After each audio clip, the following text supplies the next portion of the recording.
Praise the lord. ఎలా ఉన్నారు? బాగున్నారా? ఈరోజు దేవుని వాక్యం రోమిలికి రాసిన పత్రిక 8వ అధ్యాయము 28వ వచనం. దేవుణ్ణి ప్రేమించే వారికి అనగా ఆయన సంకల్పు చొప్పున పిలువబడి వారికి మేలు కలుగుటకై సమస్తమును సమకూడి జరుగుచున్నవి. ఈ భూమి మీద పుట్టిన ప్రతి వారికి ప్రేమానుభావం ఉంటుంది. ప్రేమానుభావం చాలా మధురంగా ఉంటుంది. ఎంతటి కసాయి వాడికైనా ఎవరో ఒకరి మీద ప్రేమ ఉంటుంది. ఎవరైనా ఎవరికైనా ప్రేమిస్తే ఏం చేస్తారు? ప్రతి క్షణం వారి గురించే ఆలోచిస్తూనే ఉంటారు. ఎంతగా ప్రేమిస్తారో అంతగా ఆలోచిస్తూ ఉంటారు. కళ్ళు మూసినా కళ్ళు తెరిచినా ప్రేమించిన వారే గుర్తుకొస్తూ ఉంటారు. వారి కోసం ఏం చేయాలి, వారిని ఎలాగ సంతోషపెట్టాలి, వాళ్ళతో కలిసి ఎలాగ సమయాన్ని గడపాలి అని వాళ్ళు కోరుకుంటూ ఉంటారు. వాళ్ళు చెప్పినట్లు నడుచుకుంటారు, వాళ్ళ కోసం కష్టపడతారు, వారికి ఇష్టమైన పని చేయాలనుకుంటారు, వాళ్ళ కోసం డబ్బు ఖర్చు చేస్తారు. ఇవన్నీ ప్రేమల నుండి పుట్టుకొస్తాయి. తల్లిదండ్రులు బిడ్డల మధ్య ప్రేమ, అన్నదమ్ములు అక్క చెల్లెల మధ్య ప్రేమ, స్నేహితుల మధ్య ఉన్న ప్రేమ, భార్య భర్తల మధ్య ఉన్న ప్రేమ, ఇలా ఏ ప్రేమలో అయినా సరే పైవన్నీ ఉంటాయి.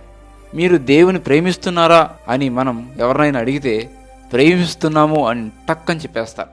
దేవుణ్ణి ప్రేమించడం అంటే వారి దృష్టిలో వారానికి ఒకసారి 2 గంటలు చర్చలు గడపడం, వాళ్ళకు తోచిందంత కానుక ఇవ్వడం, రోజుకొక అరగంట బైబిల్ చదవడం, అప్పుడప్పుడు ప్రార్థన చేసుకోవడం. వారైతే పైన చెప్పినట్లు రోజంతా దేవుని గురించి ఆలోచించకపోయినా, దేవుణ్ణి సంతోషపెట్టాలనుకోపోయినా, దేవుణ్ణి ఇష్ట ప్రకారం జీవించాలకపోయినా, దేవుని కోసం డబ్బు ఖర్చు పెట్టలేకపోయినా, దేవునితో ఎక్కువ సమయం గడపాలనుకుపోయినా, దేవుని కోసం కష్టపడాలనుకుపోయినా కూడా దేవుణ్ణి ప్రేమించినట్లయినా కాదు కదా. దేవుని హృదయపూర్వకంగా ప్రేమించకుండా చర్చిలో 2 గంటలు కూర్చొని కానుక వేసి రావడం వల్ల దేవుడు తనను ప్రేమించే వారి కోసం సిద్ధపరిచిన మేలు పొందలేం. ఒక మనిషి ఇంకొక మనిషిని ప్రేమించడంలో స్వార్థం ఉండదేమో కానీ దేవుడు మనిషిని ప్రేమించడంలో ఎలాంటి స్వార్థం ఉండదు. కాబట్టి మనం ఒక మనిషిని ప్రేమిస్తే వారి పట్ల మనకున్న ప్రేమని ఎలా వ్యక్తపరుస్తామో, దేవుణ్ణి ప్రేమిస్తే అంతకంటే ఎక్కువగా మన ప్రేమను చూపించాలి. దేవుని నుండి ఏమీ ఆశించకుండా ప్రేమించే వారి కోసమే సృష్టిలో ప్రతి మేలు సిద్ధపరచబడి ఉంది. వారు ఊహించినవి కూడా సిద్ధపరచబడి ఉంటాయి. దేవుని ప్రేమించే వారికి దేవుడు గొప్పవి సిద్ధపరుస్తాడు. 1 కొరింథీయుల రాసిన పత్రిక 2వ అధ్యాయం 9వ వచనం. దేవుడు తను ప్రేమించే వారి కొరకు ఏమి సిద్ధపరచునో అవి కంటికి కనపడలేదు, చెవికి వినపడలేదు, మనుషుల హృదయాలకు గోచరం కాలేదు. ఈ భూమి మీద జీవించినంత కాలము నిన్ను హృదయపూర్వకంగా ప్రేమించగలిగే మనసు మాకు దయచేయమయ్యా అని మనం దేవుడిని ప్రార్థన చేయాలి. ప్రభువా, హృదయపూర్వకంగా నేను ప్రేమించేవారుగా. సాధారణంగా ఒక మనిషి ఇంకో మనిషిని ప్రేమించాలంటే ఏదో ఒకటి ఎక్స్పెక్ట్ చేస్తాడు. ఎవరి జీవితంలో దేవుడు మేలుగా చేస్తాడు, సమస్తం మేలు కొరకే దేవుడు జరిగిస్తాడు అంటే ఎవరైతే దేవుని దగ్గర ఏది ఆశించకుండా వాళ్ళు దేవుణ్ణి నిజంగా ప్రేమిస్తారో దేవుడు వాళ్ళని ఖచ్చితంగా దీవిస్తాడు. కాబట్టి మనం దేవుని అడగాలి, ప్రభా హృదయపూర్వకంగా నేను ప్రేమించేవారుగా నన్ను చేయి ప్రభా, నన్ను సిద్ధపరచు ప్రభా అని చెప్పి మనం ప్రార్థన చేయాలి. నువ్వు నిజంగా దేవుని ప్రేమిస్తే, నిజంగా దేవుడు హృదయపూర్వకంగా ప్రేమిస్తే దేవుడు నీ కొరకు గొప్ప సిద్ధపరిచాడు.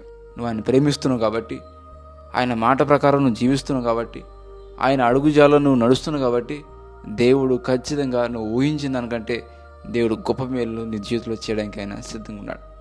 నీ జీవితంలో ఏం జరిగినా సరే, నీ జీవితంలో ఎలాంటి పరిస్థితి ఎదురవుతున్నా సరే అది నీ మంచి కోసమే, నీ మేలు కోసమే.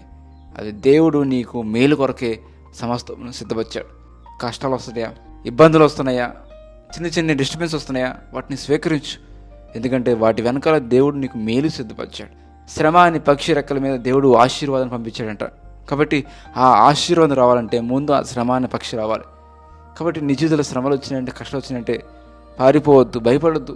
నీ మంచి కోసమే దేవుడు దాన్ని మేలు కొరకే దేవుడు నీకు సిద్ధపరిచాడు. దేవుడు నీ జీవితంలో గొప్ప కార్యం చేయడానికి ఆయన సిద్ధంగా ఉన్నాడు. ప్రార్థన చేసుకుందాం.